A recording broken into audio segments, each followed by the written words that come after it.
So I just watched the Dwarf Lord Frost Resist video, and I'm gonna be real with you. If you follow this, you may struggle a bit. Some of these things in here are a little bit inaccurate. So first, let's go over the first. I think you can get this week one. Basically, uh, you're gonna talk to this guy, and he only gives you this quest once you talk to an NPC inside of Nax. He's in the Death Knight wing, the military quarter, and when you talk to him, you let him out of the cage. He gives you like a book, and then you talk to the guy here, and he will offer some quests such as this to you.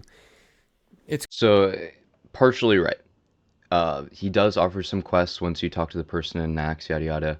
Let's just take a step back. The key thing that you need to know going into Nax is make sure that you have this quest in your quest log. Echoes of War.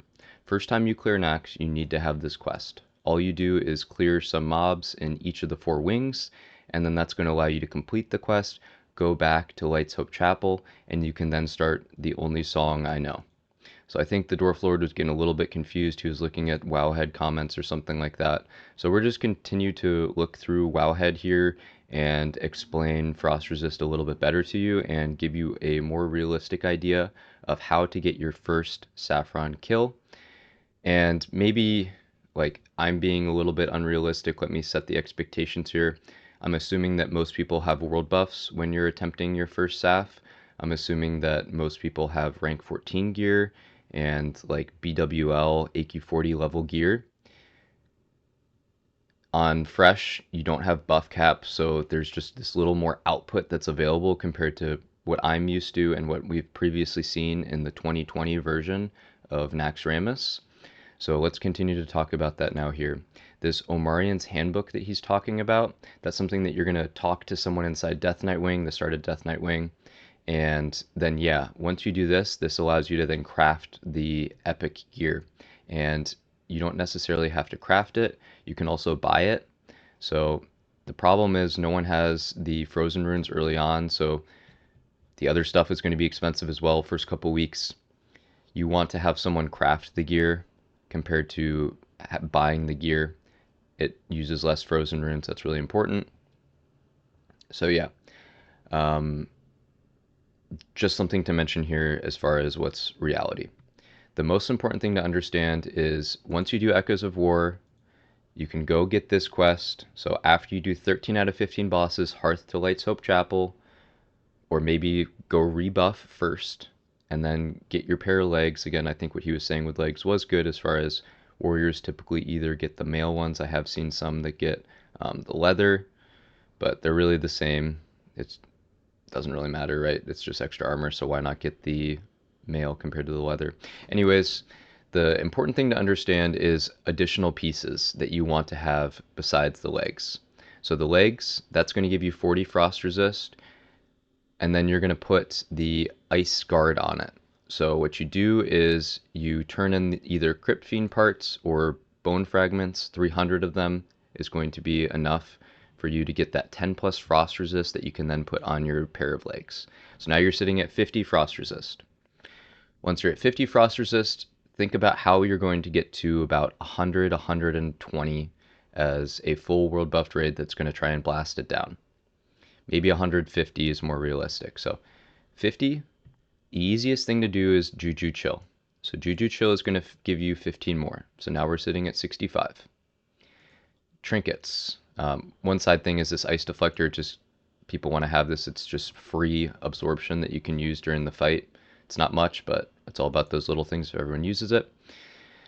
Anyways, trinkets. So we have the Gyro Freeze Ice Reflector. You could have two of these on, so suddenly you are now at nearly 100 frost resist just from a couple pieces of gear. Legs, trinkets. Highly recommend you get this cloak as well, the Icy Cloak. You can get 5 plus resist on this. So trinkets, legs, maybe you get one or two of the green rings off the auction house. That's probably what the speedrunners are going to do.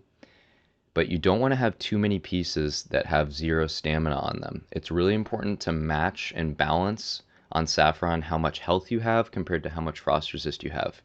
you can just get like two shot on Saffron if you're wearing all your frost resist by some unfortunate abilities, and then you're just screwed, right? So just some other things to mention here. If you're a caster, you can get this cloak off of a world drop in Winter Spring, 15 frost resist. That's really good.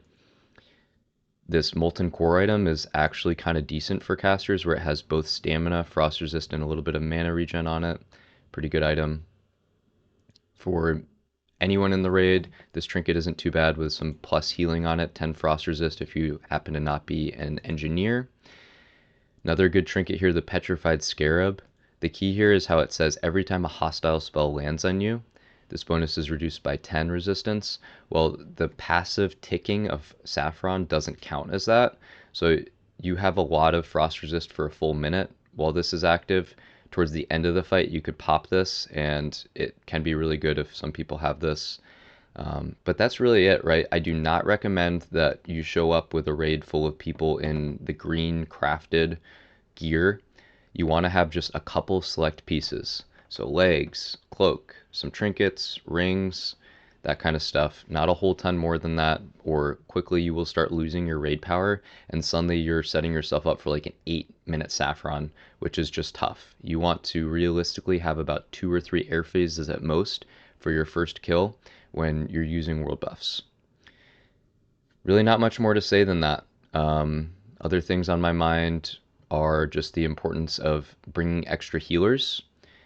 As an off tank, I would recommend that you understand how you're not super useful for DPS. So, like the tanks that are in position 3, 4, 5, or 2, 3, 4, I should say. Hopefully, you have like a paladin or a priest, maybe even a druid, and you swap to that for Saffron. So after you kill 13 bosses, you go to Light's Hope Chapel, complete the Echoes of War, turn in your The Only Song I Know. Hopefully you'll have gotten some frozen runes from off the walls from your first clear.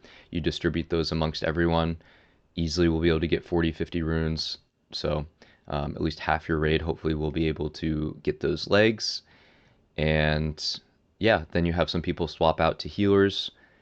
Typically in Nax you see 12 healers as like a standard progression raid. For your first Saffron, I would think about bringing even 15, 16. I believe that Progress, the first one to kill Nax in 2020, or 2019 I should say, they had like 18 healers, and they had some of like their higher DPS players even swap to healers just to make sure that they could get the kill. So just some thoughts. Don't overthink it too much. Understand bringing in frost resist is important. Understanding the fight is important, but don't go overkill. Don't be that guy that's wearing 300 frost resist and all greens and setting yourself up for a super long kill. Not my recommendation. Thanks.